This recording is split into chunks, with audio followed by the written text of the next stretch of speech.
No, I'm good. We got time. Let's you're talk about good. it all. Nice. All right.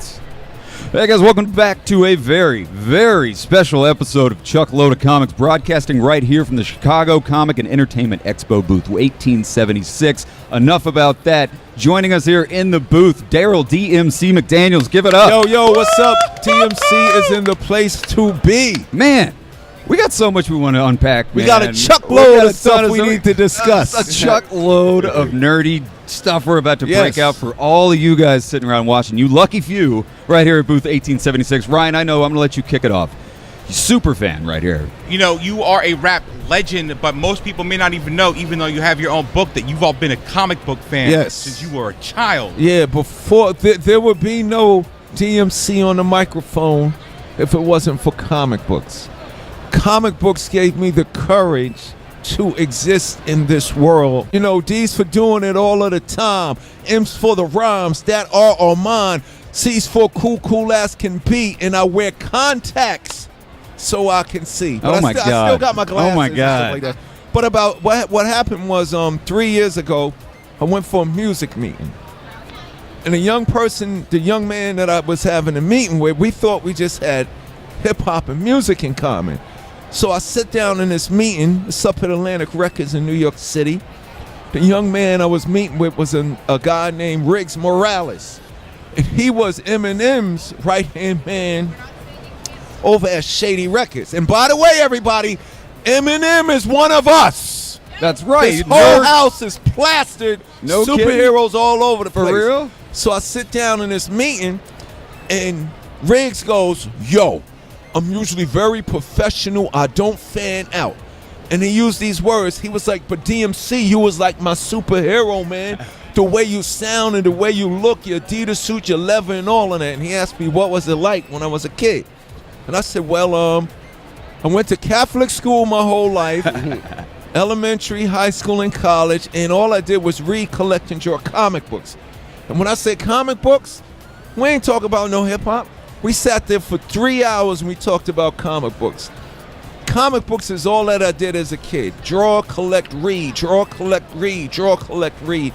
That set me up to become the mighty king of rock when hip-hop came over the bridge from the Bronx in like 76. And I was sitting there. I didn't see showbiz. I didn't see fortune and fame. I saw, whoa, you can tell stories about who you are over music. So this is what happened. And I was sitting there and I was so into Marvel comic books, and I was like, okay, Thor is the son of Odin from Asgard. He got a brother named Loki, and he got a hammer. That's in that universe. In this universe, I'm Darryl. I live in Queens, New York. My father's name is Byford. I got a brother named Alfred, and I got a Mike. So I became, over 40 years ago, the most powerful entity in the hip-hop universe by proclaiming Thor, Odin, Loki, son of Byford, brother of Al. Banner's my mother and runs my pal. It's McDaniels, not McDonald's. These rhymes are Darryl's, those burgers are Ronald's. I ran down my family tree. My mother, my father, my brother, and me. So everything that I got out of comic books, I was able to do with music. You are knocking people dead out here right now. You're blowing people's minds. Stan Lee created a beast. That's right. It's the man you see before you. It's crazy, man, because we live in a world. What a time we live in right now. You was talking about how everybody thinks, one way. Right. Back in the day, I mean, reading comic books was not the coolest thing in the world. No, not at all. Now People we wake hit up. They hit it. Now we wake up every single day waiting for the trailers to drop, waiting for the new books to come out every single Wednesday. It's something that everybody gets into. Sports fans, music fans, rap fans, heavy metal fans, everybody's reading comics. People are coming out the closet. And my mother knows who freaking Loki is. Oh, for sure. Oh, for sure. Yeah, but see, that's a beautiful thing. But that being said, we don't need Hollywood. Yeah. Because without the movie theaters, we got the comic books. All right. It starts with the comic books.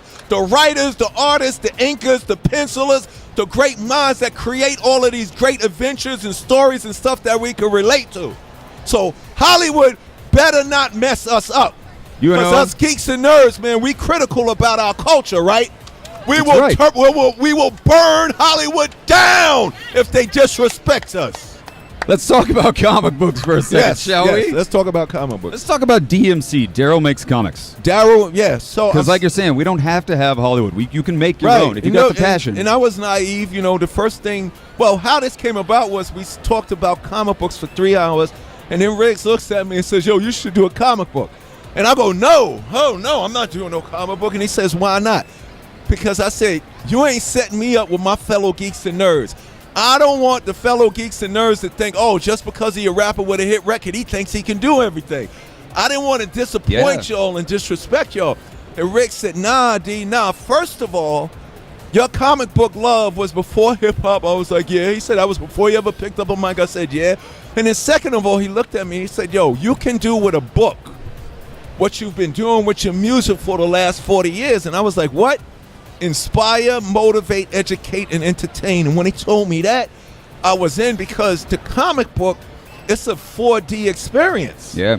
You hold it, you see it, you read it, and you get the emotions. With the music, it's just you hear it and then you feel it. Yeah. So now and it's I can do everything. Yes, it'll last forever. You can pick up an issue of eternal. A comic book that came out 40, 50 years ago and read it for the first time, and it's stands up today. It's just as good. The stories are universal. And I was naive, so I was thinking, okay, we're going to create a comic book, and then we're going to take it to Marvel or DC. And he stopped me. No.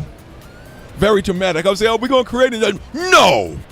He said, man, you hip-hop, we're going to do it ourselves. So he asked me, he said, if you was to name your comic book company, can't use Marvel, can't use DC, can't use Image, can't use Value, can't use Milestone, what would you call it, D?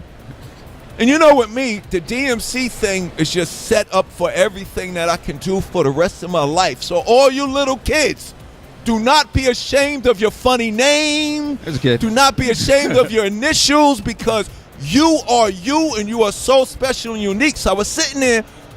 I didn't even go through a whole list of names, Superstar Comics. I sat there and said, my initials of my name is DMC.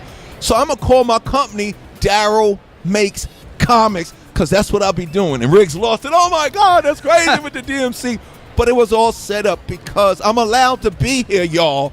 Not because I'm famous, not because I'm special, not because I'm smarter, more talented, or greater than you. I get to be here because I am, y'all. Yeah. It's amazing. Because it's a damn good book. Huh? It's damn good. It's good. Yeah, thank you. Well, another thing that me and Rick said, we're only going to do this if we do it with integrity. This book is not an ego project for me. Matter of fact, you ain't even got to like me as the superhero. I want you to like the other heroes or the other other villains.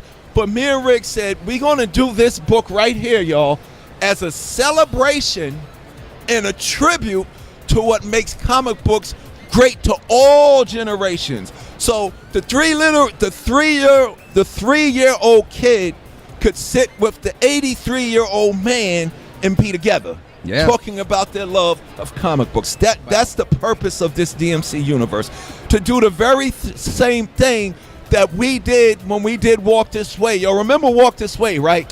Yeah. Run DMC got with Aerosmith and we put rock and rap together. But more importantly, when Steven Tyler takes that mic stand and knocks down the wall that was separating with us, people from all races, creeds, religions, and colors all over the world tell me, yo, DMC, that didn't happen in the video, that happened in the world. So the same way that music and poetry and movies and comic books and coloring books and dancing and telling jokes and eating ice cream and going to the park and play can bring us together, I want my DMC universe to be a manifestation of this beautiful universe that we are in right now. Man, that's the mission. What a story.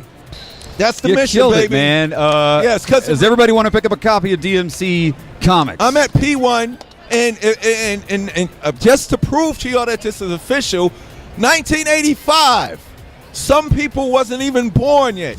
On the King of Rock record, on the verse when Run says, I'm DJ Run, I could scratch. I don't go, I'm DMC, I could rap. I go, I'm DMC, I could draw.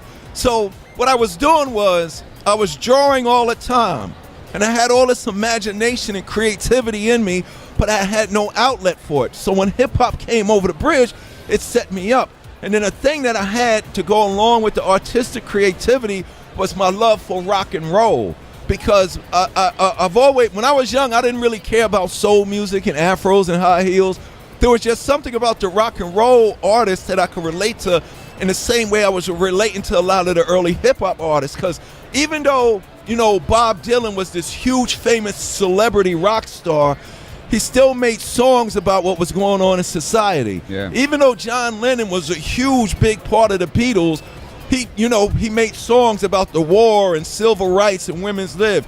So those three things allowed me to sit there one day and never had the slightest doubt that I could be sitting here amongst all my fellow people of royalty. Man, that's a beautiful thing. You blew my mind. Just blew it. Guys, give it up for Darryl DMC McDaniels.